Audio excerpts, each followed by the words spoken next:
दोस्तों नमस्कार, स्वागत है आपका यूट्यूब चैनल एबी टेक में। आज है 4 अगस्त 2026 और जान लेते हैं आज की महत्वपूर्ण खबरें। सबसे पहले यहाँ देखिए अपडेटेड टीजीटी पीजीटी पाठ्यक्रम जारी, अब नेगेटिव मार्किंग। उत्तर प्रदेश शिक्षा सेवा चयन आयोग ने सहायता प्राप्त माध्यमिक विद्यालयों में टीजीटी और पीजीटी का पाठ्यक्रम सोमवार को वेबसाइट पर जारी कर दिया है। दोनों में 3-3 अंकों के 90 प्रश्न विषय से संबंधित रहेंगे और 30 प्रश्न समान अध्ययन के होंगे। इस प्रकार कुल 360 अंकों की परीक्षा होगी। प्रवक्ता में 40 नंबर का इंटरव्यू भी होगा। खास बात यह है कि दोनों ही भर्ती में परीक्षाओं में नेगेटिव मार्किंग लागू कर दिया गया है।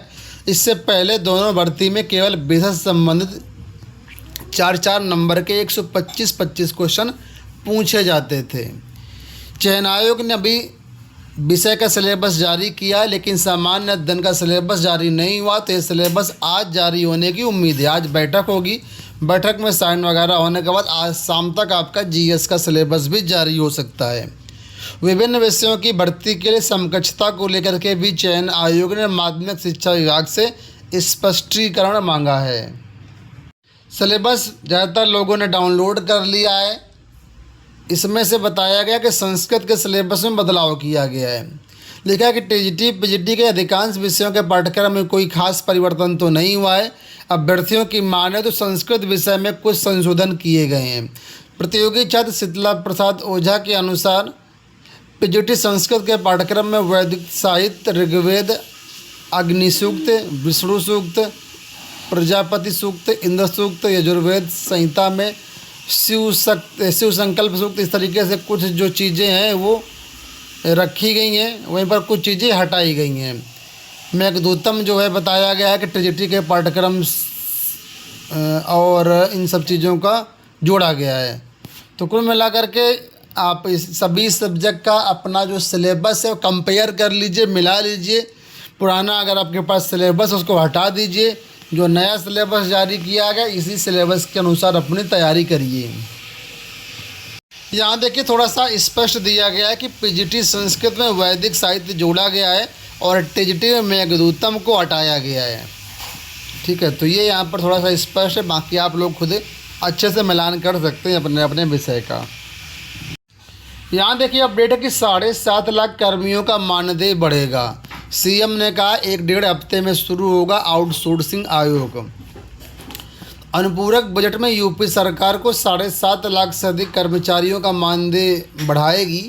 सीएम योगी आदित्यनाथ ने कहा है कि सरकार आंगनवाड़ी वर्कर, आशा, ग्राम चौकीदारों और रसोइयों के सम्मानजनक मानदेय की व्यवस्था अनुपूरक बजट के जरिए करेगी।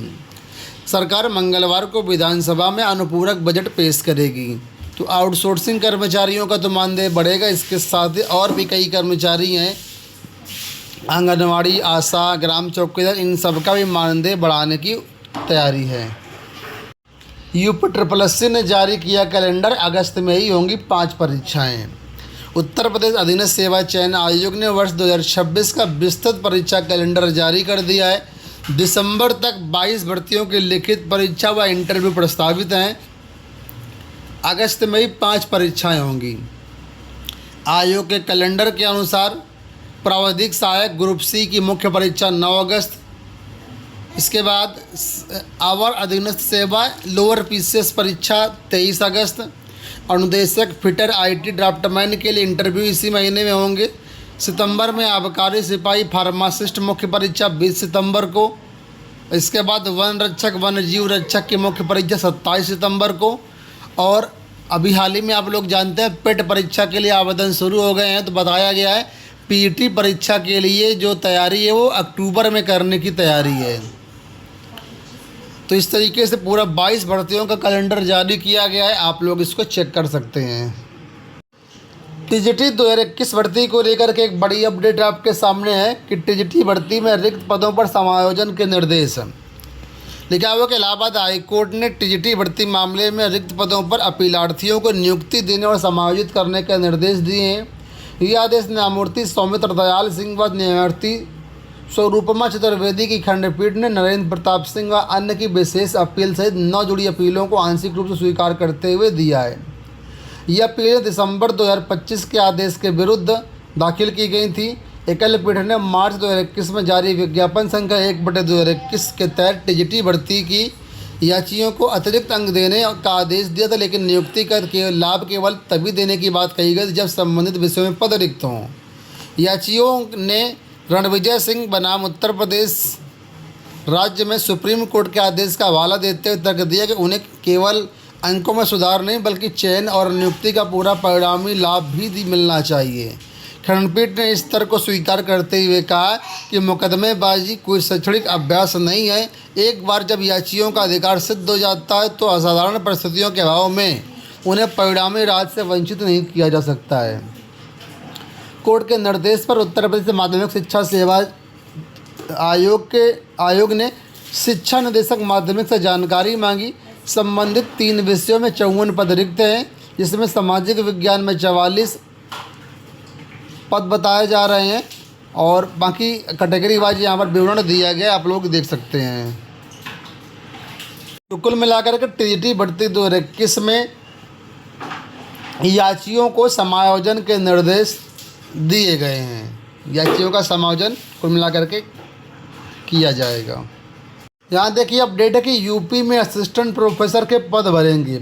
उत्तर प्रदेश चिकित्सा शिक्षा विभाग में असिस्टेंट प्रोफेसर के 1154 पदों पर अगले महीने भर्ती शुरू हो जाएगी।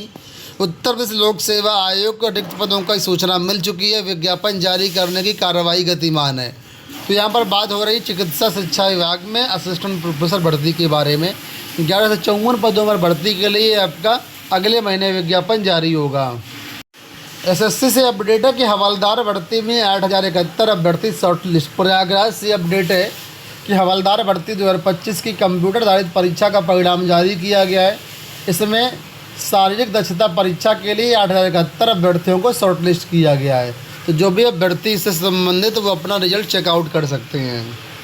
यहाँ देखिए अपडेट है कि संभागीय निरीक्षक भर्ती के 1168 आवेदन रद्द। उत्तर प्रदेश लोक सेवा आयोग ने संभागीय निरीक्षक प्राविधिक परीक्षा 2020 के लिए आवेदन करने वालों के 1168 अभ्यर्थियों के फॉर्म निरस्त कर दिए हैं। आयोग ने निरस्तीकरण का कारण सहित अभ्यर्थियों के रोल नंबर वेबसाइट पर अपलोड कर दिए हैं। सर्वाधिक 599 अभ्यर्थियों के फॉर्म अनिवार्य आर्हता धारित नहीं करने के कारण निरस्त हुए हैं, जबकि 441 अभ्यर्थियों के फॉर्म इसलिए निरस्त हुए हैं क्योंकि उन्होंने निर्धारित अंतिम तिथि तक ऑनलाइन आवेदन नहीं भरा था। तो कुल मिलाकर के आप चेक कर लीजिए, ये भर्ती थी आपकी जिसमें आपको जो है फॉर्म निरस्त हुए हैं काफ़ी। 2020 की भर्ती थी। इसी के साथ ही प्रधानाचार्य भर्ती 2013 को लेकर के अपडेट आ गई है कि राष्ट्रीय शैक्षिक महासंघ ने उत्तर प्रदेश शिक्षा सेवा चयन आयोग में ज्ञापन देकर के प्रधानाचार्य भर्ती 2013 के अवशेष पैनल जारी करने, संस्था प्रदान की आगामी भर्ती का विज्ञापन जारी करने एवं माध्यमिक शिक्षा अधिनियम 1921 की धारा 21 को पुनर्स्थापित करने हेतु सेवा सुरक्षा करने की मांग उठाई है। दोस्तों ये हो गई आज की सारी सूचनाएं। इस वीडियो में इतना ही। धन्यवाद।